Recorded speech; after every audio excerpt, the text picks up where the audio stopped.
to continue to bring attention to this tragic case. We're here today to continue to ask for the community's assistance and to announce an increase in the Crime Stoppers reward related to this case. I want to thank, first of all, Mr. Papadilla, he's the family's representative, and Mr. Usman Ba, who will speak today as well, a family friend, for being here.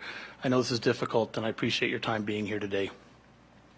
I'll provide a brief overview of the incident, and then I'll turn it over to Mr. Mike Mills, the president of Denver Metro Crime Stoppers Organization. He can describe the funds and the increased Crime Stoppers and the work that Crime Stoppers does to assist us. And then Mr. Ba and Mr. Papadilla would like an opportunity to speak as well. Before I begin discussing the case, I want to take a minute to describe the significant investigative investment that continues to be made on this case. The coordination between agencies and resources has been truly impressive. While the Denver Police Department's Homicide Unit is the lead investigative agency at this time, resources from the Denver Fire Department's Arson Unit, as well as the ATF and other federal partners, have been instrumental in this investigation as they work to resolve this case. The Police Department's Crime Lab Unit technicians and scientists also continue to make significant contributions to this case. Beyond the investigative entities that are involved, we continue to receive tips through Crime Stoppers from the community. Thus far, we have reviewed nearly 4 dozen tips containing information that have been obtained through the Crime Stoppers organization. We appreciate the willingness of the community to call and provide us this information as we work to generate leads in this case. To provide a brief overview of the incident, the fire started at the residence in the 5300 block of Truckee Street around 2:30 in the morning on Wednesday, August 5th, 2020. At that time, there was a uniformed patrol officer working in the area who recognized the fire. He notified the Denver Fire Department, which promptly responded to extinguish the flames. The fire personnel and officers on scene located 3 individuals that had escaped the fire by jumping from a window. Those parties were injured as a result. They also located and determined 5 individuals were deceased inside the residence as a result of the fire. The Denver Fire Department's Arson Investigation Unit and the Denver Police Department's Homicide Unit immediately began conducting an investigation into the incident. It wasn't long before they recognized that the fire was intentionally started at the residence. Denver Fire Arson investigators have been working diligently to determine the cause and origin of the fire. They're examining evidence to determine the presence of accelerants, and if an accelerant was present, to determine the type of accelerant that was used. Denver Police Homicide investigators and our federal partners with the ATF have been conducting interviews locally throughout the state and around the country.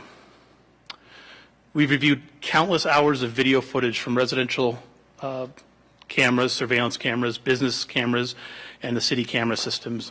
We continue to follow up on investigative leads developed through the investigation as well as through Crime Stoppers tips. One of the primary questions being asked of the community, or by the community in this case, is why? Why did this happen? Why this family? And why in this way? Certainly establishing the motive in this case is something we continue to work on. We believe it'll aid us in the identification and apprehension of the individuals responsible for this offense. We fully understand and appreciate the concern that the families and the residents may have been targeted either because of their race or religion. This is certainly an element of the investigation that we're actively probing. Currently, we do not have any information indicating that anyone else is at risk. If that changes at any time, and we learn that any individual or community may be at risk, the police department would proactively reach out to provide the information and develop safety plans. At this point in the homicide investigation, I'm not in a position to release additional details regarding the cause of the fire, the status of the investigation, or the evidence that's being analyzed. This is a very difficult investigation, and it's going to take time, but the department and the city have dedicated the necessary resources to allow us to resolve this tragic case. The investigators from the fire and police departments, as well as the federal agencies, have been working tirelessly on this case. And I would plea for anyone with information, no matter how small you think it is, to contact Crime Stoppers and make that report, whether identifying yourself or anonymously. We are releasing another version of the Crime Stoppers bulletin that we previously released a couple weeks ago. You'll notice a new image in the middle.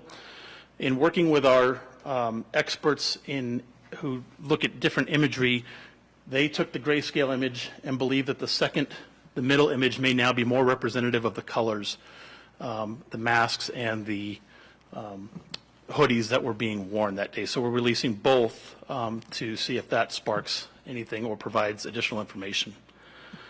With that, I'd like to turn it over to Mr. Mills to speak about Crime Stoppers.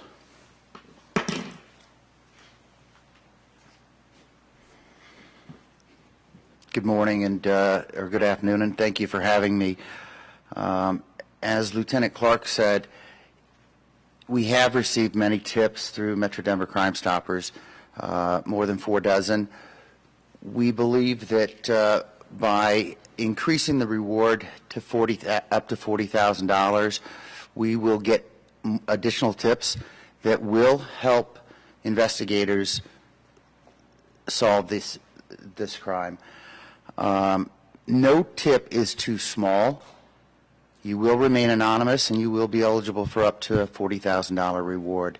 It's important that Metro Denver Crime Stoppers is a partner in the community as a source for information in different crimes. And so anything we can do to help law enforcement and our community stay safe, we will do. And that's the reason for the increase in the reward. Thank you. Thank you, Mr. Mills, for your comments and your work in this case. We really appreciate it. I'd like to now bring up Papa Dia. He's a representative of the family, and he'll speak as well as Mr. Osman Ba. Excuse me. Thank you. Thank you. Good afternoon, everyone. My name is Papa. I'm the spokesperson of the Joel family. I want to start by thanking the Denver Police, the City of Denver, the media that's really been around us, helping us to solve this case.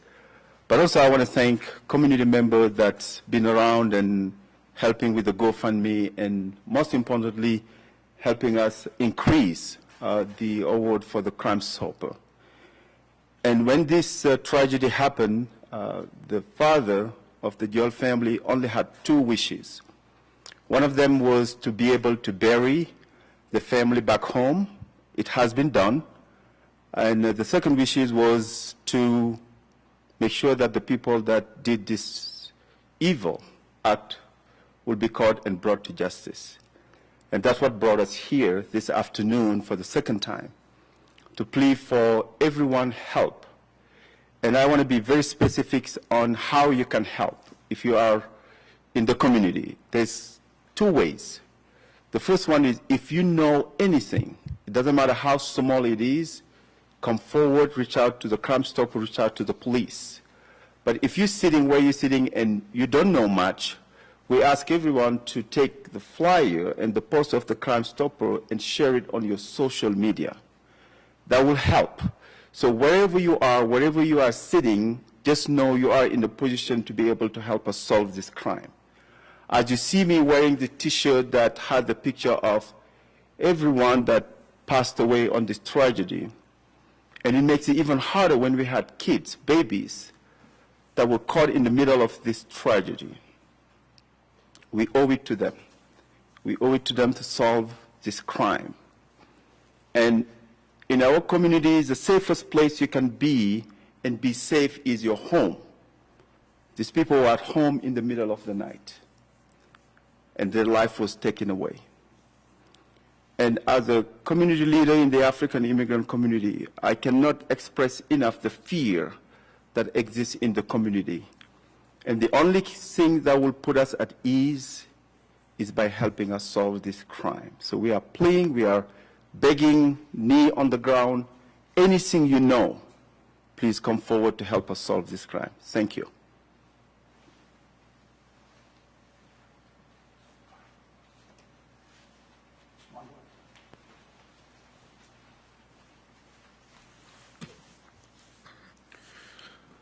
Good afternoon, Usman Ba. Just want to echo the same sentiment that Papa just said. The community's mourning.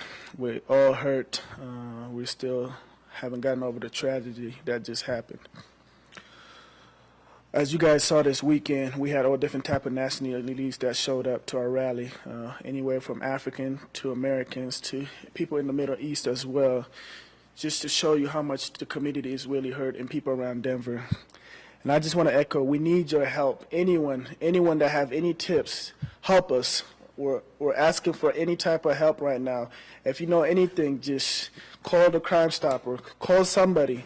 Because like Papa said, we have kids that died that didn't even live out their lives. GB was young, Hassan was young, Aja was young, and the 2 babies were young. And just any tip to help bring this family at ease. We're mourning. We're all mourning. And please, please, anybody, please, I'm begging. We're begging. The community, the Senegalese and the Mauritanian community is begging. They were not only Senegalese, they were American as well. They were American citizens.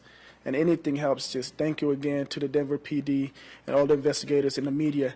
And like Papa said, you all could share that bulletin. Please do so.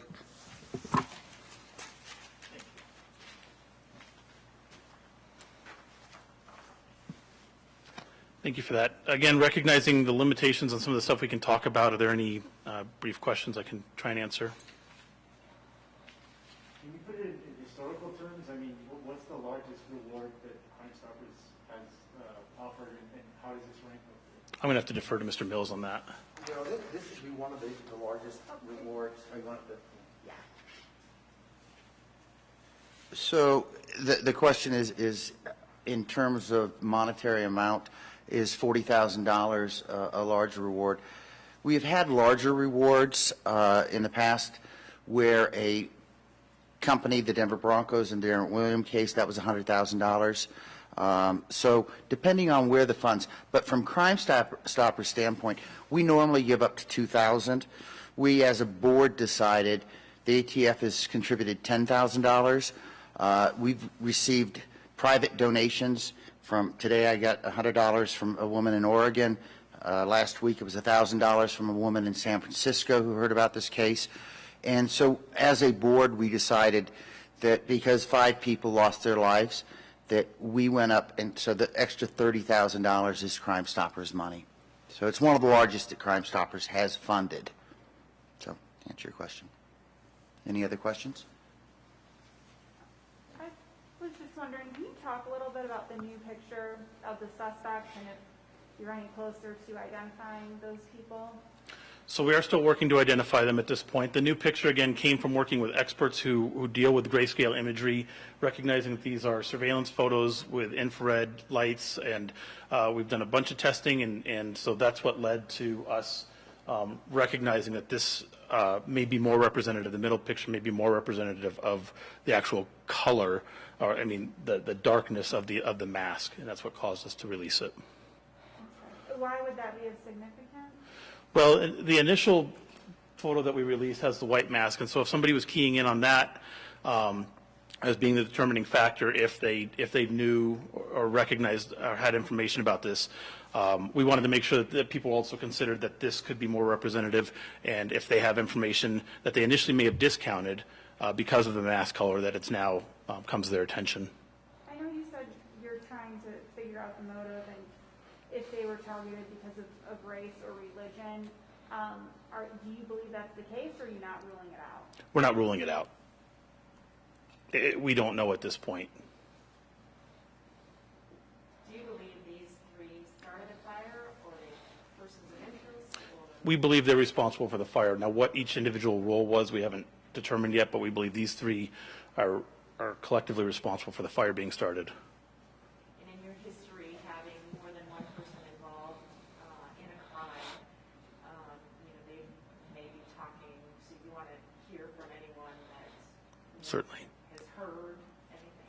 Absolutely. Anybody who has any information who may lead to the identity of these individuals, we want to hear from them.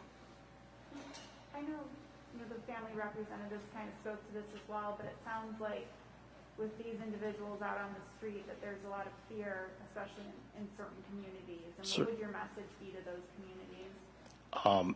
We are please understand, we're actively working this investigation. It has the full attention and resources of the police department. Any information that they can help to bring these individuals to our attention, we'll work that information. We'll actively follow up on the leads so we can get them off the streets and no longer be a threat to the community.